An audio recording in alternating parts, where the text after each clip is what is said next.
Yeah, you know it's serious when the first thing you see isn't Minecraft gameplay. Alright, let's get right into it. So, what would life be like if humans were produced in mass? Assembly lines carrying embryos and zygotes to be fertilized and, quote, decanted. I'll get more into that later. No more traditional births, as there's no need for them. Use of contraceptives becomes so commonplace that it is second nature to people. There are no family structures, mothers, fathers, offspring in the traditional sense. Babies are produced with a purpose of working or enjoying life. Caste systems are set up with lower classes being deprived of oxygen and nutrients during development to stunt their growth. Life becomes one big cycle of birth, work, play, and death. Thank Ford for this brave new world. In 1931, English author Aldous Huxley wrote one of the most insightful and ever-present pieces of science fiction in modern times. I'll admit that before reading this novel, the first thing that comes to mind when discussing the idea of a book predicting present times is 1984 by George Orwell, and for good reason at that. 1984 presents many parallels between the society of Oceania and Western countries of the present day. I'm sure many of you have heard the term newspeak, or Orwell's version of cutting down words. Think TSPMO or SYBAU. All of these awesome brain rot things that we have nowadays are our version of newspeak. The constant use of surveillance in the novel also attributes to companies tracking your searches or purchases and collecting data on you and selling that to brokers. While the world is vastly different compared to 2025, there are many eerie similarities. But this isn't a video about 1984. While I will mention it at times. This is a video about Brave New World, a story that, in my opinion, better reflects current times than any other piece of literature I've read. Now, I get that this is a pretty bold claim, so let me explain why I think this. First, I need to give you an understanding of this novel. I'll also do my best to not spoil any important plot lines because I highly recommend that you read the book before or after watching the rest of this video. Brave New World begins with a jargon-filled tone setter in which a group of school children take a tour of the Central London Hatchery and Conditioning Center. The children are guided through each area of the facility with long and detailed explanations of the inner workings of each department. The Hatchery and Conditioning Center is a fancy name for a baby factory, to put it simply. Here, gametes are fertilized, grown in tubes, decanted, or just birthed. In this world, scientific developments have been made to successfully incubate babies, and furthermore, to clone embryos. The latter part is incredibly important, so keep that in mind. There's something called the Bokanovsky process. Embryos can be cloned and thus developed into human beings. These embryos are cloned to create worker babies, which I'll discuss in further detail in a bit, but keep in mind that cloned children are made to be the workers. Now back to the story. The children from before that they're taking the tour, they're taken to other areas in the facility that act as the conditioning rooms. Here they witness Bokanovsky children undergo sort of crude and inhumane psychotherapy. Books and flowers are placed in front of the babies, and as they touch the objects, the children are electrocuted as a means of disincentivizing them to read or enjoy nature. In other rooms, children are taught certain mantras that they must hold true through continuous repetition during sleep hours. So yeah, if you manage to put the pieces together, in this world they figured out how to teach info to humans during sleep. We then learn about the caste system that the society is set up in place to keep order. People are categorized in ranks from alpha to epsilon, and have tasks and attributes based on said rank. As you might expect, alphas are the leaders of the society. They create, they destroy, they develop new ideas, and make old ones obsolete. They serve as the high-functioning internal members of modern Earth. They are also enhanced individuals. They are given genetic priority during incubation, and are given adequate oxygen and nutrients to ensure their superiority. The task roles, as well as the genetic qualities, decrease with each following rank. Epsilons, the lowest members of the society, are deprived of oxygen and given alcohol during incubation to ensure an almost mindless adherence to authority and direction.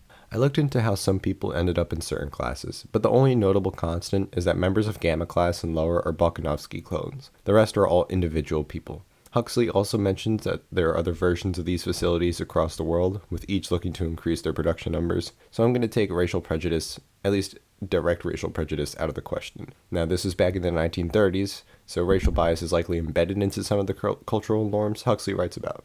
Contrarily to the idea of racial prejudice, this society is kind of based in at least some of its norms regarding intimacy. Homosexuality is totally fine in Huxley's world, which might not seem like a huge deal nowadays, but remember that this was published in 1932. And also polyamorous relationships were not only accepted, but encouraged in this society. On the other hand, there are some cultural norms that have been flipped on their heads in Huxley's world. For example, the idea of a family structure, with moms, dads, and children, these are abandoned. In fact, people are disgusted at the mention of a family. It's almost an insult to bring up the topic. The story now breaks into more characterization and plot development, of which I don't need to go very deep into. The characters, while quite unrelatable at times since they're all mindless freaks, they have some interesting complexity to them, at least some of the main characters like John and Bernard, and they can be easy to empathize with. Also, Lelina is really hot. The dialogue, especially in Chapter 3, is amazing. I've never read anything like it. And there's a stark contrast between the upper class and lower class in terms of language use, and even minutely with the alphas and betas. That's how much detail Huxley goes into for the novel. For the purposes of this video, I just want to talk about some noteworthy parallels between this society and the world we live in today. There is a drug in the novel called Soma. Soma is a happy drug. The user gets a crazy high, loses all sense of time, space, and reality, and just feels a sense of ecstasy for the duration of the trip. They forget all of their worries and enter a state of bliss, with no care in the world for any negative thoughts or feelings. Soma is how the government of Brave New World controls its subjects. Of course, there's the sleep learning and genetic alterations, but Soma is the key to keeping order, or rather total ignorance, among the people. Soma is the drug you take when you're sad. Soma is the drug you take when you're angry. Soma is taken when you experience any emotion other than joy or contentment. Because, quote, when an individual feels, the community reels. I instantly thought of dopamine when I read about Soma. They're not one and the same, but Soma gives off similar effects compared to dopamine. And the idea of taking Soma whenever convenient in order to numb any sensations other than joy, well, it sounds a lot like what we're doing right now to keep our troubles away. Doom scrolling is Soma. Food is Soma. Gooning is Soma. Anything that gives you dopamine, you can call Soma. And now I'd say, Soma isn't inherently bad, of course. Sometimes it's helpful to get that sense of joy in your system, especially if you've been feeling down lately. However, when used to numb any internal conflict or turmoil, to suppress any negative emotions, when used to always be happy, that's where we tend to see issues. The people in Brave New World don't feel sad or angry anymore, but they also don't feel like real human beings when you see them interact with each other. Playing games doesn't give them joy unless they take Soma. Having sex doesn't give them pleasure unless they take Soma. Soma controls the feelings of everyone, and the powers at play control their thoughts. Now that does sound familiar, doesn't it? So where does consumerism and instant gratification come into play? Well, instant gratification can definitely be tied to Soma, of course, and our everyday abuse of technology, sex, and more to meet our quick desires. But it can also be tied to material goods. In Brave New World, society is so advanced that there is no longer a need to repair broken things. You simply throw out old stuff and get new ones. They even have a saying about it that goes, quote, ending is better than mending. This has a very stark attribution to Huxley's take on mass production. The people of this society literally worship Henry Ford as a god, so there's obviously that. And I think this is a warning on Huxley's part, to not take things for granted. Consumerism has, no pun intended, consumed the lives of the people in this story. They no longer see the value in clothes or food, but rather see these things as simple parts of everyday living. What I see today are platforms like Amazon, Uber Eats, and DoorDash, and even appliances like fridges and microwaves. They're all great things, like the accessibility of goods in Brave New World, but they have changed the mindset of consumers. People see less value in their purchases if there was no effort taken to buy something. You rip your shirt today, you can get a new one shipped to your house tomorrow. This is instant gratification. Less and less time waiting to enjoy something, and thus less meaning that something has to you. Huxley isn't critiquing mass production or dooming over the ever-increasing abundance of goods, but he is inadvertently advising readers to keep the significance of stuff. A shirt is a shirt. A meal is a meal. And according to Huxley, these shouldn't be more than simplicities, but rather actual goods to enjoy. More than anything, he brings up the idea of instant gratification and commoditizing everything, which takes away humanity from consumers. There are a lot of nuances to everything I have been and will talk about.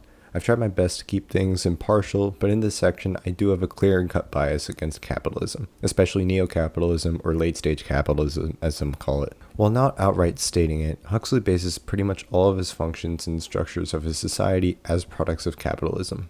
The whole baby assembly line factory thing is clearly similar to Henry Ford's introduction of the assembly line into car manufacturing. Hell, the people in Brave New World wear T's like crosses which symbolize the Ford Model T car.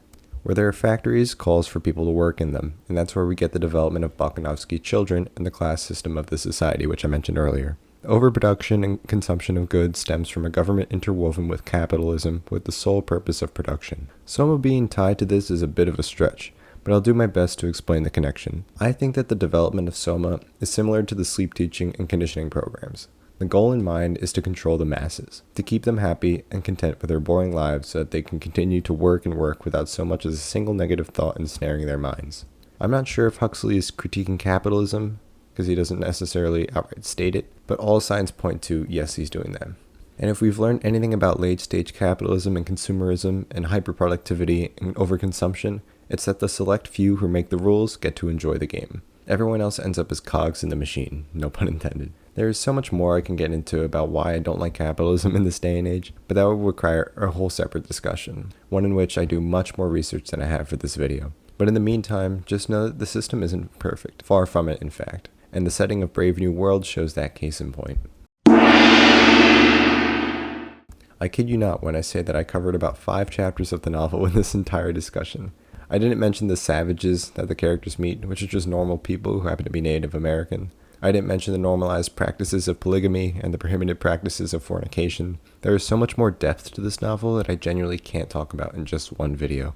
And I know I've been glazing the book a lot, but I really enjoyed every page. There's a lot of unusual jargon and verbosity in some sections, but I think that's done on purpose. The point of this novel is that you need to get through the weeds, see through the soma and the conditioning practices and the sexual immorality, and figure out for yourself that this story is a critique on postmodern industrialism and hypercapitalism. And once you find that out, you can truly see that our world today is scarily similar to the one Huxley created. Hey, if you made it this far, I really want to thank you for watching. This is a much longer video than my usual rambles, and I appreciate you sticking until the end. Let me know in the comments what you think about the novel, if you've read it, or if you want to see more about 1984, Brave New World, or any other novel you think is worth discussing. And just to quickly plug my new series, I have an email set up. You can find it on my channel description. It's for like an inbox series where I'll be talking about whatever you guys send my way, and sometimes I'll just make videos about whatever I find interesting that week. Sorry for the lack of schedule as well. I've been really trying to situate into my summer routine, and I think I finally found a good run, like a solid run of things, so expect more videos in the near future. I'm going to record whenever I have time to myself so that there's no noise in the house or whatever, but that's really the hardest part. Editing is fine, so hopefully when I get more time to record, I'll start shooting out videos more and more. Thanks again for watching, and as always, have a great day.